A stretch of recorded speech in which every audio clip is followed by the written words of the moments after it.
Kichwa cha ujumbe ambao Bwana ametupatia mchana wa leo ni kuhusu amani kamilifu. Sema perfect peace. Jiambie tu perfect peace. Yes, that is what the Lord is intending to speak to us this day.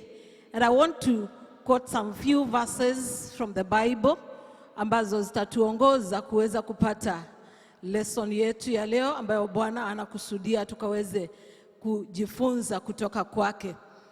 Wakati mmoja Yesu akiwa anaongea na wanafunzi wake katika kitabu cha Yohana mlango wa 14.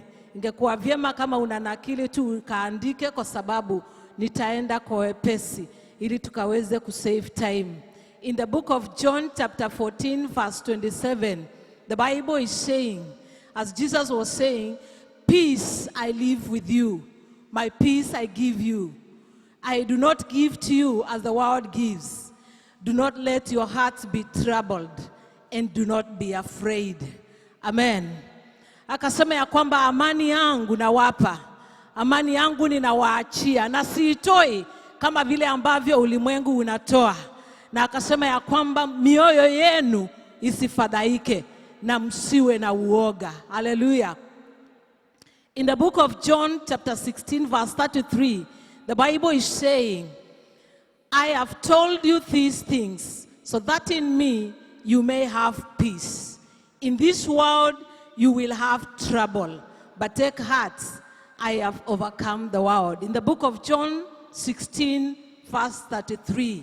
Yaani nimewaambia maneno haya kwa mapema, beforehand, ya kwamba ndani yangu muwe na amani. Kwa nini tuwe na amani? Kwa nini tuhitaji amani? Yesu anasema ya kwamba in this world you will have trouble, but take heart, I have overcome the world. Hallelujah. Katika ulimwengu huu hakuna mtu ambaye halii taabu, halii shida. Hakuna mtu ambaye hajatizama kwa macho yake akaona masumbuvu yaliyoko. But the Bible is telling us, take heart, I have overcome the world. And our key verse shall be our memory verse. Bwana Yesu asifiwe. Our key verse is what was read as a single verse by the child who read the scripture reading. It is Isaiah 26 verse 3.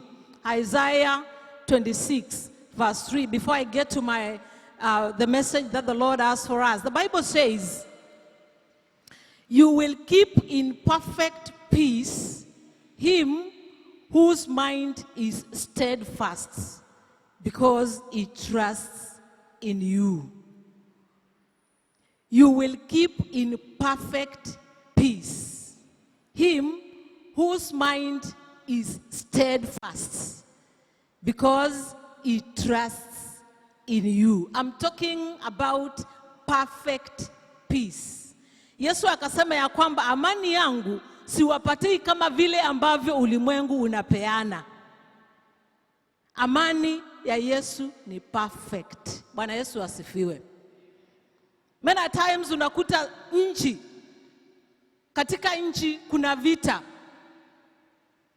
Na mara nyingi kunapokuwa na a different party anaingilia kuleta usuluhisho, kuna kitu inatangazwa inawekwa tu inaitwa ceasefire.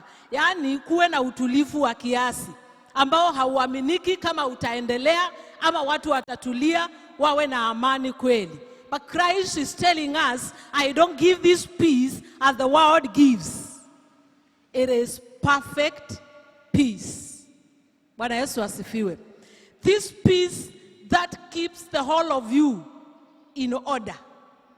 This peace that will keep you when everything is amiss, but you as an individual are standing and are well. Bwana Yesu asifiwe. This peace that will keep you when everybody around you deserts you. This peace that will keep you when your loved ones are sick, all they are departed, and you are there mourning, this peace that will sustain you, it is the perfect peace that comes from the Lord. And it is the peace that we have to look at to. Yesu akasema ya kwamba in this world you will have a lot of trouble. He knew it beforehand. Na akasema ya kwamba amani yangu na waachia. I am telling you these things beforehand so that in me you would have peace. And I've said our key verse, which should be your memory verse and my memory verse, is Isaiah 26 verse 3, which says, you will keep. And who is this keeping us in perfect peace? It is God himself. You will keep in perfect peace him whose mind is steadfast, because he trusts in you. Mungu wetu ana uwezo wa kutupatia amani kamilivu. A steadfast mind, King James Version inasema, him who is stayed in you.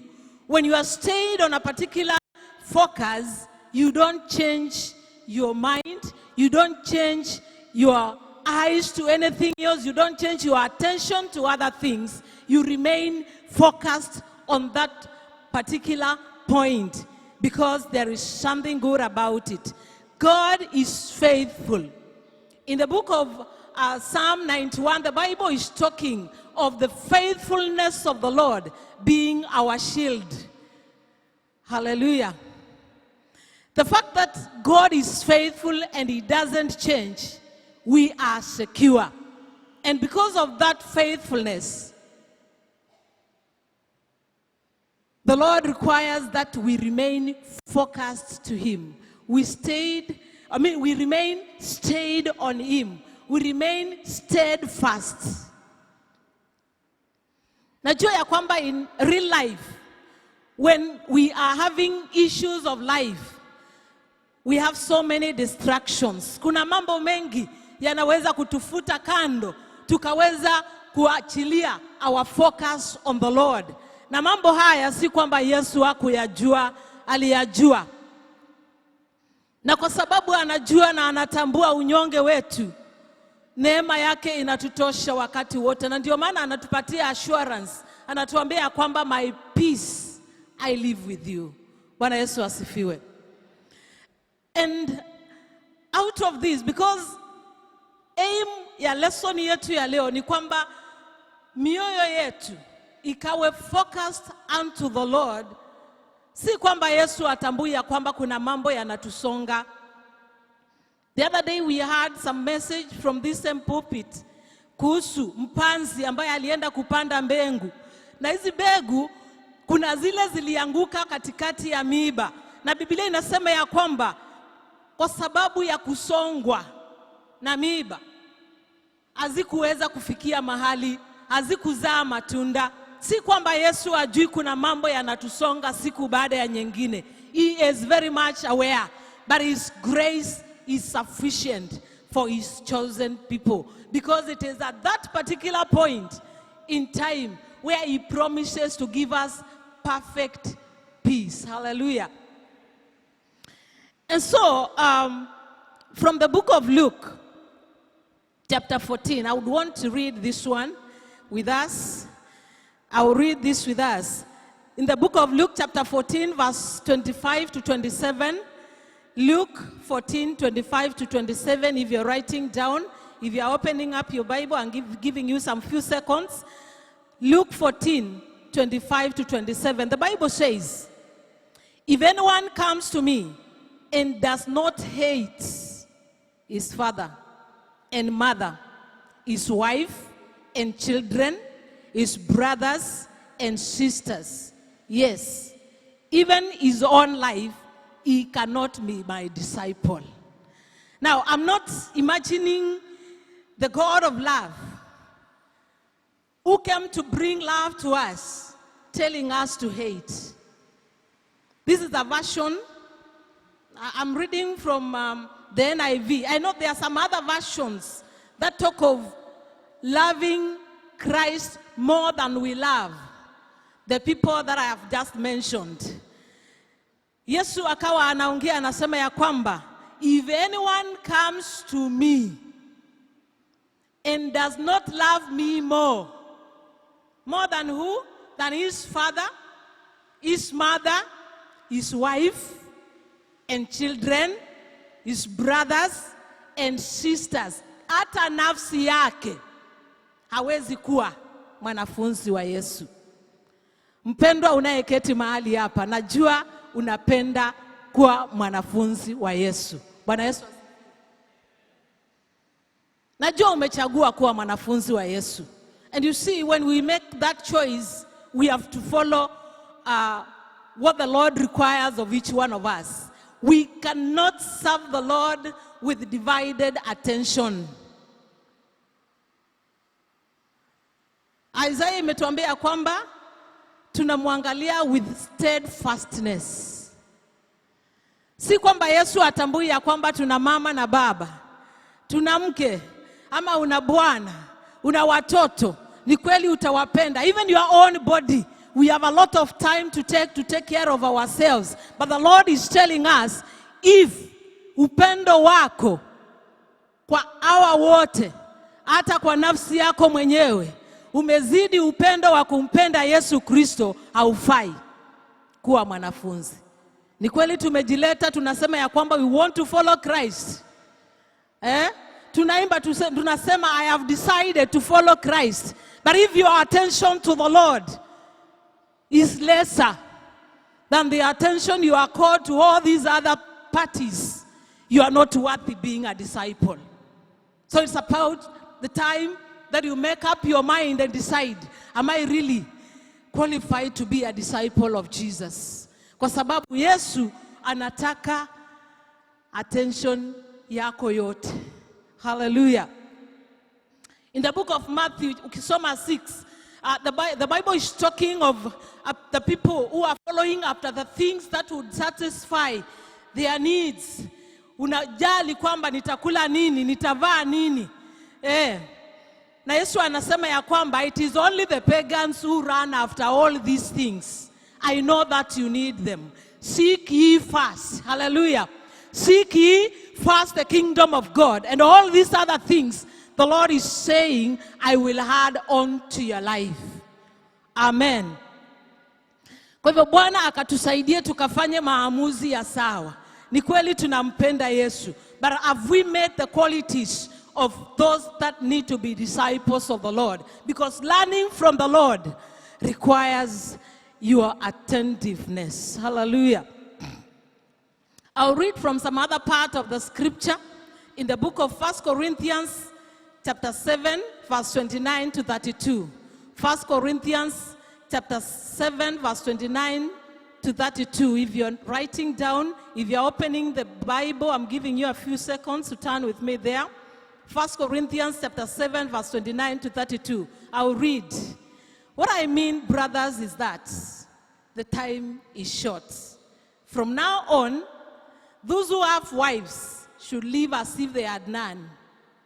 Those who mourn, as if they did not. Those who are happy, as if they were not. Those who buy something, as if it were not theirs to keep. Those who use the things of the world, as if not engrossed in them. For this world, in its present form, is passing away. Hallelujah.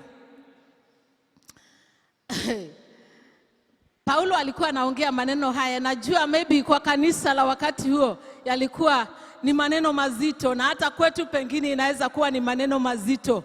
Na nakubali ya kwamba yanaambatana na yale ambayo tumesoma, ambayo alikuwa ni maneno ya Yesu mwenyewe. And because Paul was in the spirit when saying all these things, anasema ya kwamba kwa sababu muda ni mfupi. Kwa Biblia ya Kiswahili inasema ya kwamba lakini ndugu, nasema hivi, muda ubakio si mwingi. Basi tokea sasa, wale walio na wake na wawe kama hawana. Na wale waliao kama hawalii.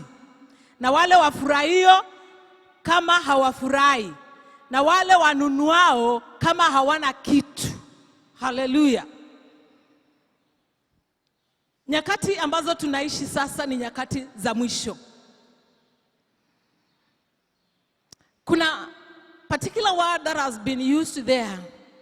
Like I was saying, we are living in a world that has so many things happening at the same time.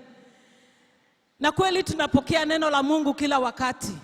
And it is possible for the cares of this world to take away our joy, to take away what the Lord is planting in our lives, to sustain us until His day of visitation. Na kwa sababu kila moja ambaye yuko mahali hapa natambua ya kwamba una nia ya kumngojea Kristo na kuweza kumlaki kama atakuja kabla ya kulala kwetu.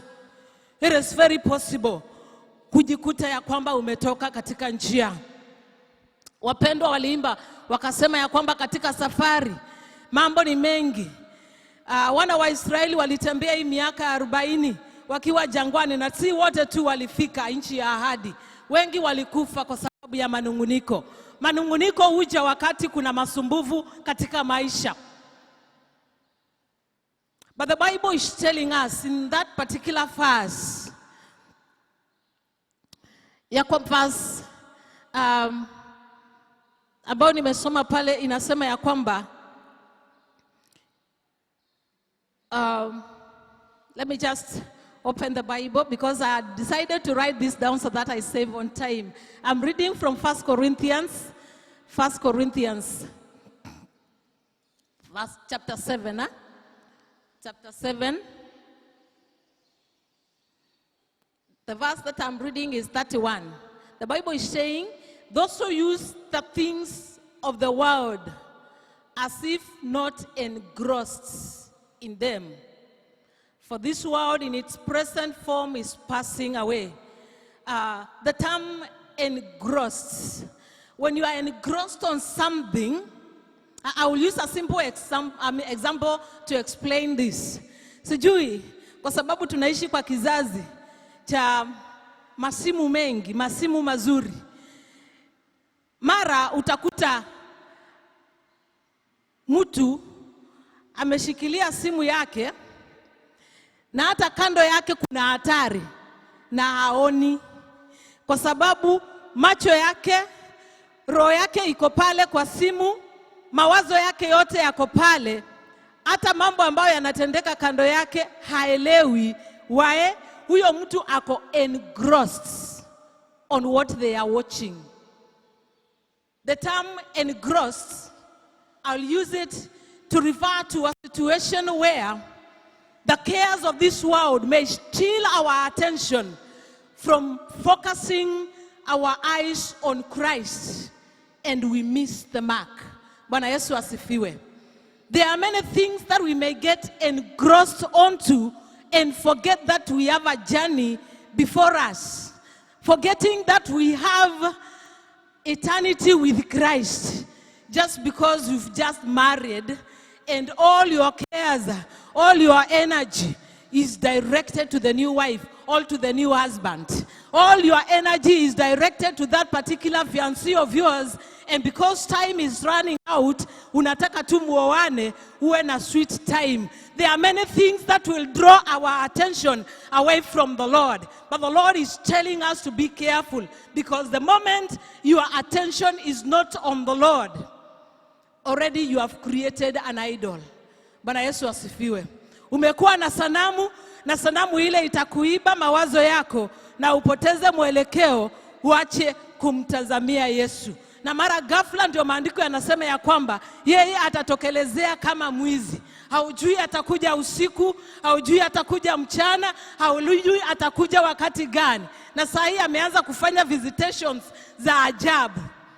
Ana visit watu kama hawako tayari. Anawavisit hata wale ambao wanaona ya kwamba wana umilele wote wa kuishi hapa duniani. Bwana atusaidie so that we don't lose our focus being engrossed in the affairs of this world, kwa sababu muda ubakio ni mchache. Bwana Yesu asifiwe. Sijui attention yako umeweka wapi? Ni kwa watoto? Achia Bwana mizigo ya watoto. ni kwa mali yako. Biblia ikatuambia kwamba wale wanunuao, hata wale wamejenga nyumba na wanangojea kufungua nyumba. Bwana Yesu asifiwe. Attention yako imekuwa ni kuweka kamati kubwa. Unasema nichangieni, tunaenda kufungua nyumba yangu kubwa ya room 6. Bwana akusaidie. Kwa sababu nyumba hizi, Yesu akija hakuna mtu atakumbuka nyumba. Where is your mind and your heart engrossed? Hallelujah. Ili Bwana akapate kuponya maisha yetu.